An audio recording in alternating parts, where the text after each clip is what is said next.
When it comes to how we value art, whether it's the artist or their creations, music, film, fashion, paintings, etc., does our perception of value or even our desire to participate in art, consuming it or otherwise, does that get influenced at all with how the mainstream art and entertainment industry behaves? As in, even though a lot of these things we already knew, but as of recently, there's been even more of a wave of a whole lot of information just outside in terms of being more knowledgeable of what these industries are up to outside of producing the art. Does that contaminate or taint our value for that art or our desire to participate in it at all?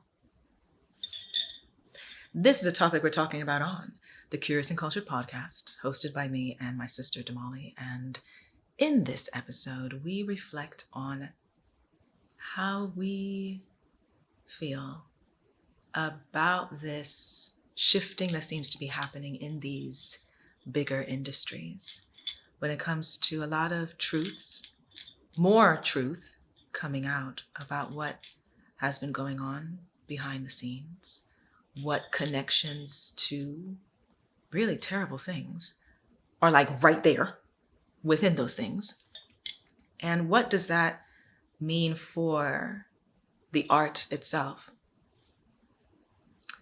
And then we also focus on primarily the music industry for this episode. And we do make some references to the Grammys that occurred a few months ago, and then also broaden the focus a little bit on how international artists, in particular African artists, are navigating this wave of, even though at the time that the industry for music, even though there are other hubs that are now becoming even more robust and popular, but for some, it's still deemed to be like the US music industry. If you make it there, you have made it. And if during this wave right now of possibly in the past decade of a lot of truths coming out about that industry, almost to the point of feeling like, are y'all good? Are you deteriorating? Like, do you need a new manager? Like, what are you doing?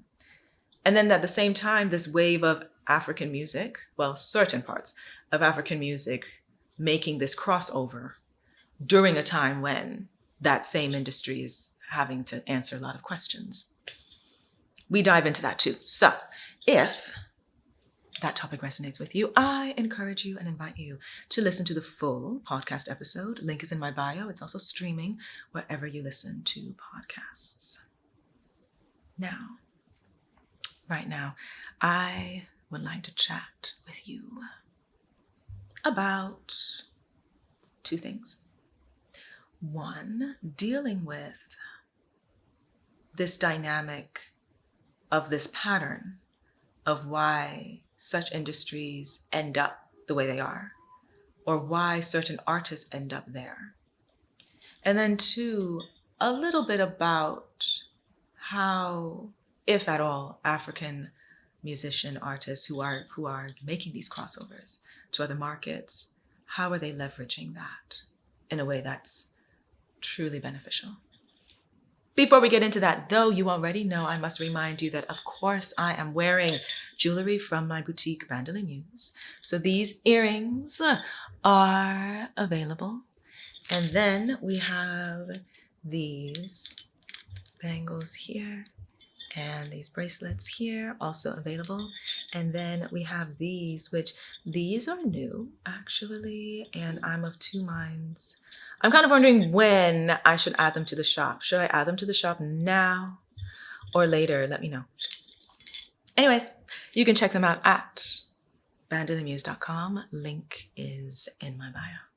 I feel like as peoples, you and I, who appreciate art, appreciate the process of art, appreciate the pleasure of art in all forms, for the most part. It can get a bit, maybe even sometimes exhausting or just disappointing when you have to come to realize how much of this art is a production of exploitation or abuse, and just seems so disconnected.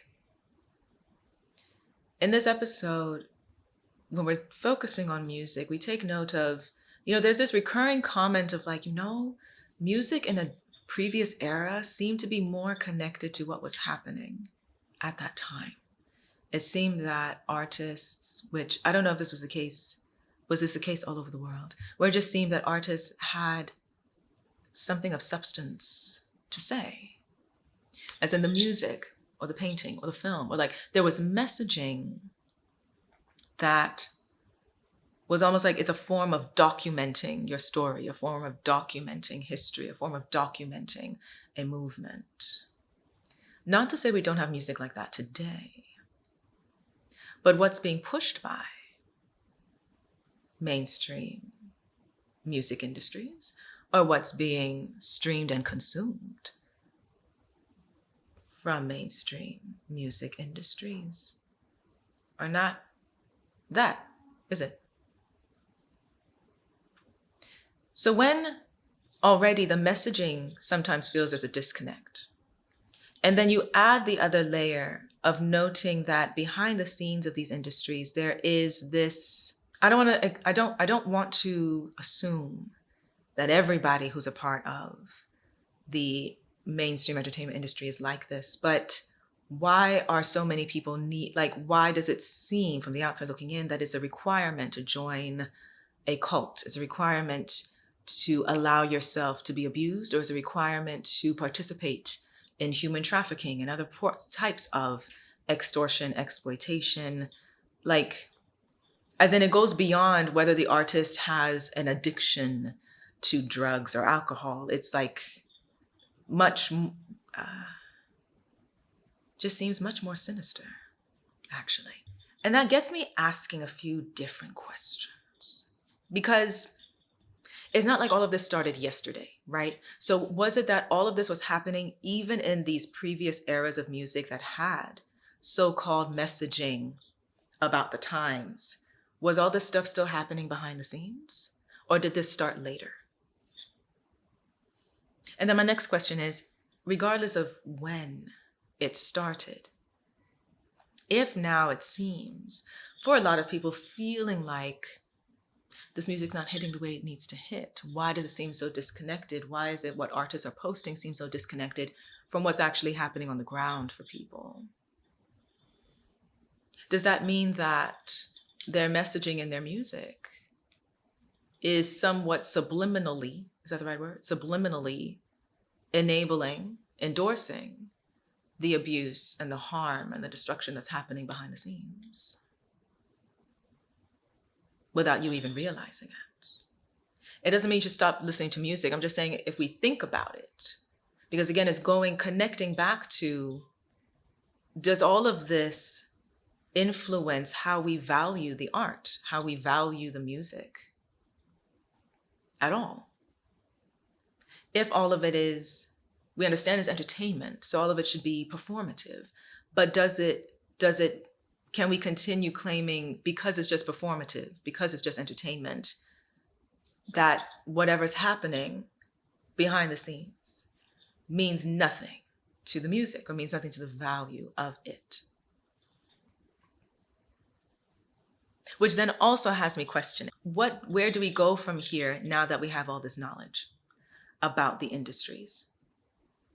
And yes, if you focus on music, for example, in the US music industry, a whole lot of information is coming out about what certain artists have been participating in for a very long time.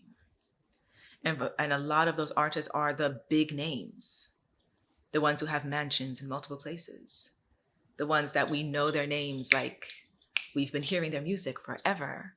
They are considered so-called icons. And yet, all of this, they either were facilitators of, participating in, or just allowing to happen. Then if you shift that out of music and go into film or other forms of media.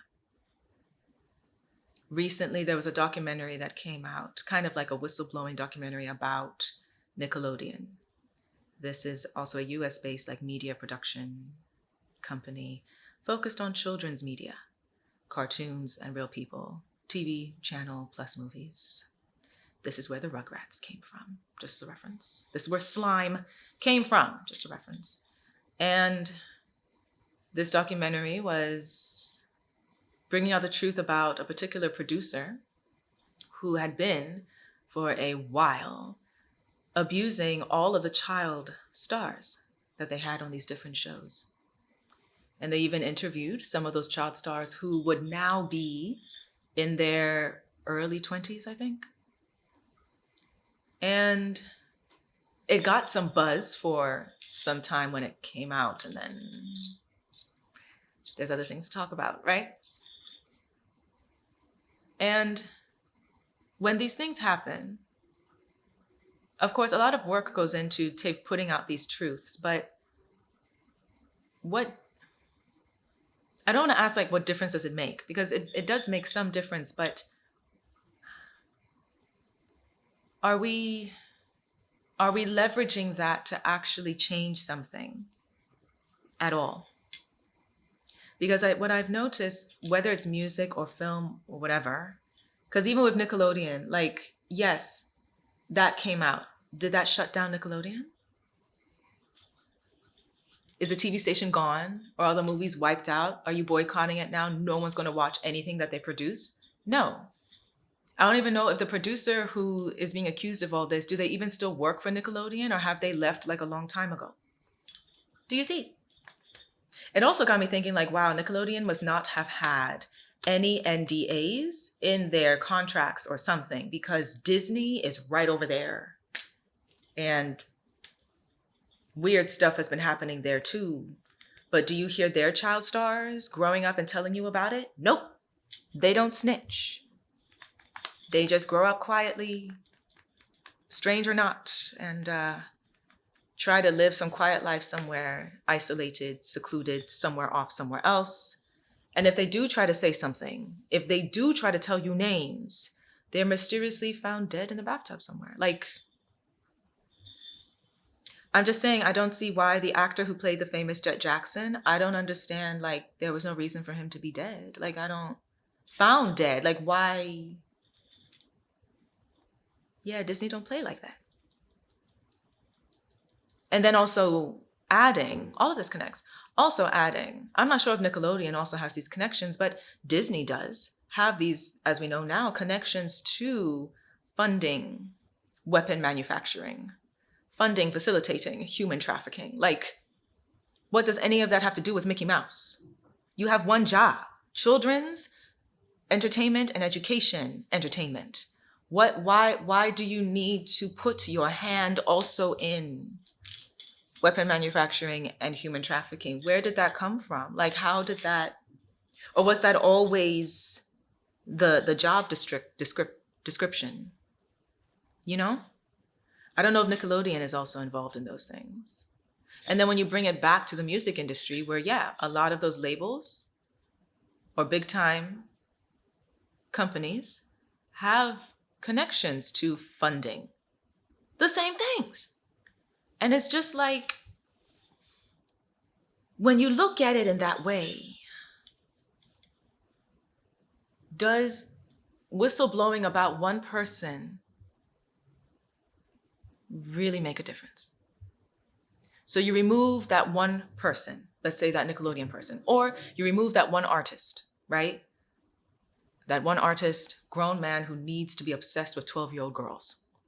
Or that one artist who's like, I don't know, abusing chickens. Like, so, okay, fine, remove them from the label or remove them from the endorsement. But they were not the source of the complete problem, because the entire label, institution, and industry is still funding and connected to all of these atrocities. And so if you connect all of these and you can see all of it, and it's been going on for a very long time, and so you now have to accept that possibly any of your favorites, whether you grew up with them, watching them or listening to them or not, possibly have had to participate in some of this. Does that change the lens through which you are valuing this art? And as consumers of this art, could we have any say or leveraging or weight in insisting that we don't want our industries to continue behaving and operating like this, where it is connected that if you did purchase a ticket to go to this concert, unfortunately, knowing that some of this funding is going to continue facilitating such terrible things. And I don't think just choosing not to listen to somebody or not to watch something, I don't know if that does it. Because I feel like, do you see where this conversation is connecting? Because usually we will stick to, oh, I can't believe you listen to that particular artist. Don't you know what they did? Or now that they're in jail, or now that they're not, or whatever. But the conversation continues to kind of be looping in, well, can you still listen to the music if technically the person did something different or did something wrong? And that continues looping because then the rebuttal to that usually sometimes is, we can't expect artists, to do anything different from us, right? I mean, they're just people, who perform and have a persona. They perform for our entertainment, but outside of that, in their personal lives, their private lives, it doesn't mean anything. And that's also got me asking a question, because I don't know about you, but I personally don't feel like the types of stuff that have been going on behind the scenes in these industries don't sound like things myself would just do as a normal person who's apparently have flaws. Like, how is it that they seem to only have certain types of flaws? Why can't you have flaws that are less destructive? Like, why can't your flaw be that you just really prefer a certain flavor of a soda over another one? Why must your flaw be you need to torture children? Like, what, like, as if all of us regular folks would do the same thing if we had that kind of access. And I just find that strange. I'm like, why is that the logic to give an excuse for this? Which leads me to the next question of, is it that this is what anybody would do with that access? Or is it that it's true that we really do need to stop putting celebrities and celebrity culture on this pedestal? But I don't think it's because they're really just regular people. You can't expect them to have any higher standards or morals or values of any kind. It gets me thinking, like, is it that there's only certain types of people who want to be at that level, to get inside there? And no offense, I really don't mean any disrespect if you happen to be at that level. And I don't mean just you are artistic or creative. I mean, you're at that level where you are allowed to have multiple mansions all over the world. And you attend or invited to meetings with those types of groups of people who are like in the basement of a mansion on their private island. I mean, when you're at that level of that, I don't know what they're called. What is that group called? I don't know. But you're that level, all right? That's what I mean. Because it seems like it's that level that y'all be doing these types of things.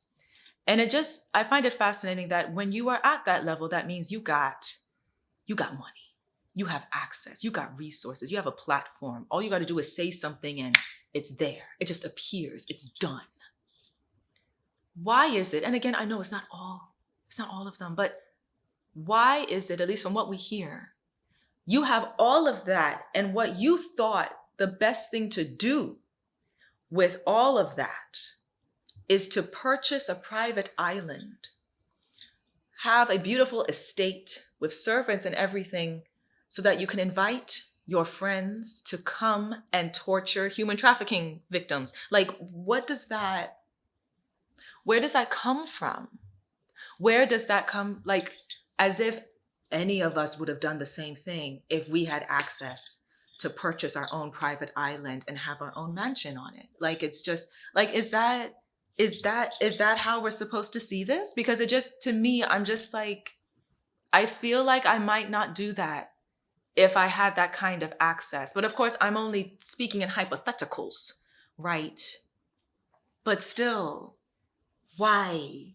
Like, is life at that level so boring that it just seems more fun to manufacture weapons just because? Like, is that what happens when you get to that level? I don't mean you need to save the world. I get it. I don't mean you should take the responsibility of everybody on your back. I get it. That's technically what governments are supposed to be for. So I understand you're not supposed to, like, come in and pretend to be Iron Man or something. I get it. But why cause so much harm? Especially on purpose, because you know you won't get caught. Because you know any of these whistleblowing documentaries or documents or anything are a facade, a smokescreen. You sacrifice this one artist so everyone's focused on, hey, did you know the FBI, the feds came to their mansion? Or did you know so-and-so was arrested? And so you go all up into this one person's story when they're not the source of the problem. They're not the head. They're not facilitating everything. They're literally part of a much bigger spider web. And then we get looped back into the conversation. Well, I don't know if I can play their music, or I don't know, I can't watch their movies anymore. And it's like, but that still does nothing for the fact that the entire industry is the problem, not that one person. The industry enabled this one person. Or is it that it's only these types of people who could allow such an industry to continue? We go deeper into that in this podcast episode. If you're interested, again, link is in my bio. Wherever you stream podcasts, that's where it's at. Next, the second thing I wanted to mention was, okay, in music, our wonderful African artists who have made the crossover. This year has been winning for them, right? We did have African artists showing up at the Grammys this year. Tyla got a Grammy. Burna Boy was on stage. This was the first time they had, apparently, in the Grammys history, the first time having an African artist perform on the main stage. We also are having African artists sell out stadiums all over the world, from London to, from England, sorry, because I have to do countries because I don't know the cities of the other ones, from England to Indonesia to Thailand, to back to the US, to, like, sell out. That is awesome. Like, yes, congratulations, keep winning. Something we also take note, though, in this podcast episode, while we also are very happy. Congratulations for this. And I mean this, I don't mean this to diminish the accomplishment. It is an accomplishment, which is great. My question is, are we, as in these African artists and their teams, because it's not just them, there's a whole team that got them there. Are they being smart and strategic of how to leverage this attention to bring it back to where they should be valued? Here's the thing about when the US music industry all of a sudden claims they're obsessed with you. It's a trend. It's a wave. They continue it for a little bit, take whatever they want, and then move on. As I've already noted, their whole industry is pretty ew, unfortunately, with a lot of the stuff that's happening behind the scenes on this mainstream level. Now, I'm sure I trust these artists have a good head on their shoulders, so they're not going to find themselves, hopefully, at these types of parties or meetings where these sorts of things are happening. But do they understand how to play the game? So they are signing the right contracts. They are agreeing to be a part of the right endorsement campaigns. And they are making demands in a way that there is something they bring back. And as examples, which we go further, we discuss further in this episode, we talk about the kind of like the notes you can take from demographics who've done this before. Black American musical artists.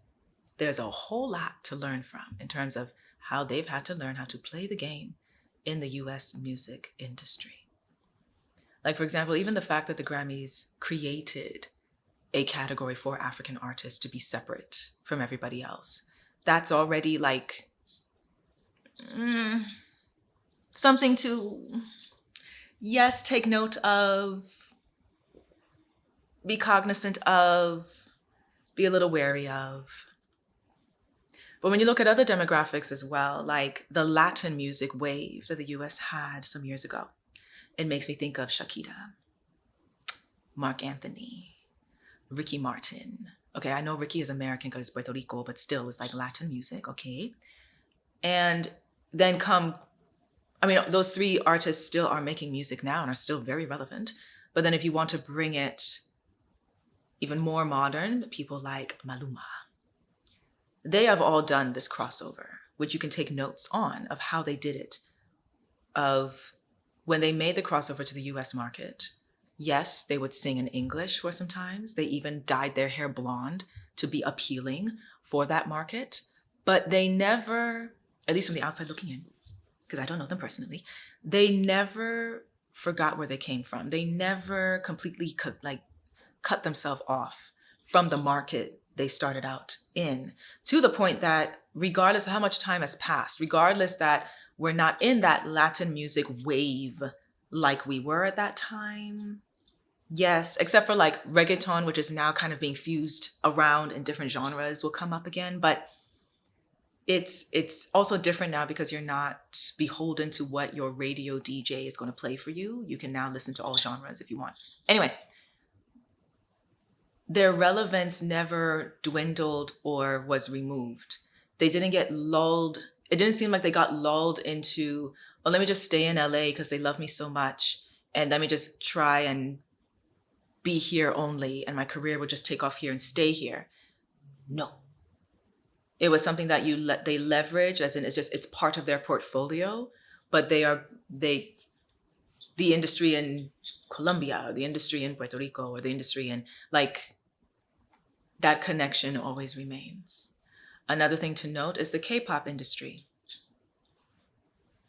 A wave, which, are we still in that wave? It's been a wave. Are we still waving on it? They make it very clear that they don't mind coming to show up at award shows. They don't mind coming and featuring on stuff, but they are very much into their industry in South Korea is the priority at all times. And so they will sing a little bit of English for you, but that's it. And if you want to be featured on them, you need to come to them.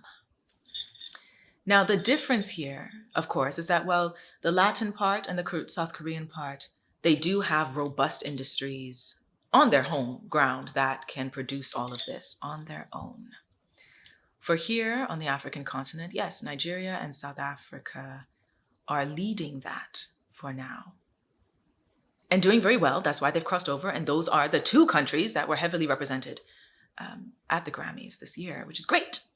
Are their teams being strategic to bring that back to Nigeria and South Africa, to leverage that so that regardless of when this trend fades, that does not influence their business, that doesn't influence their significance, it doesn't influence them to stop producing afterwards in a way that doesn't change them. So I'm always encouraged when I see that some of them will respond back, noting that no, they want to maintain their sound or want to maintain their look or want to maintain their choreography to be authentic to where they come from, as opposed to allowing it to be diluted.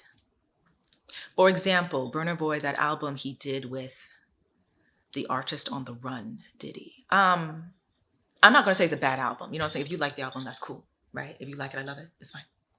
But comparing it to the album previous to that, the album that kind of put Burna Boy on the map for this whole crossover to occur, which one sounded really got you moving?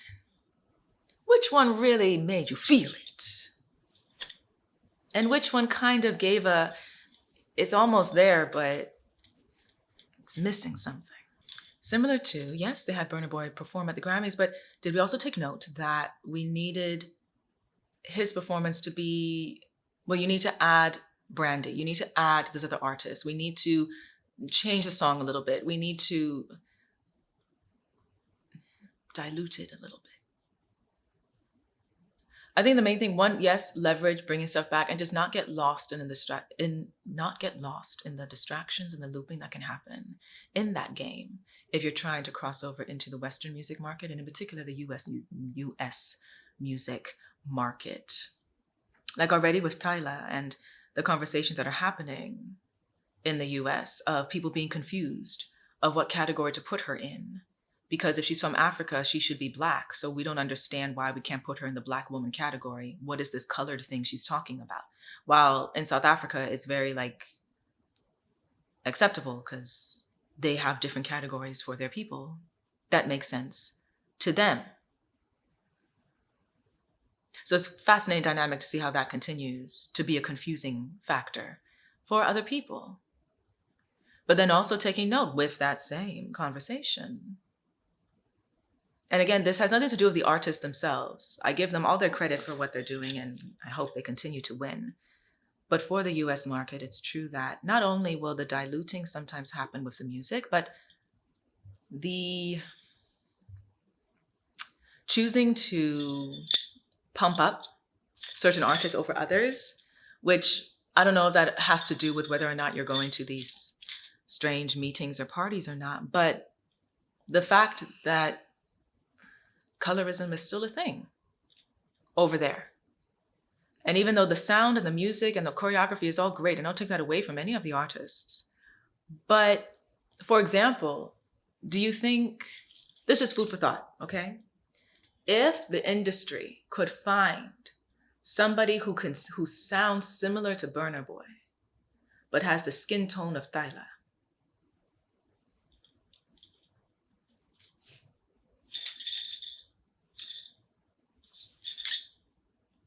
I'm just gonna put that there. What do you think the industry would do?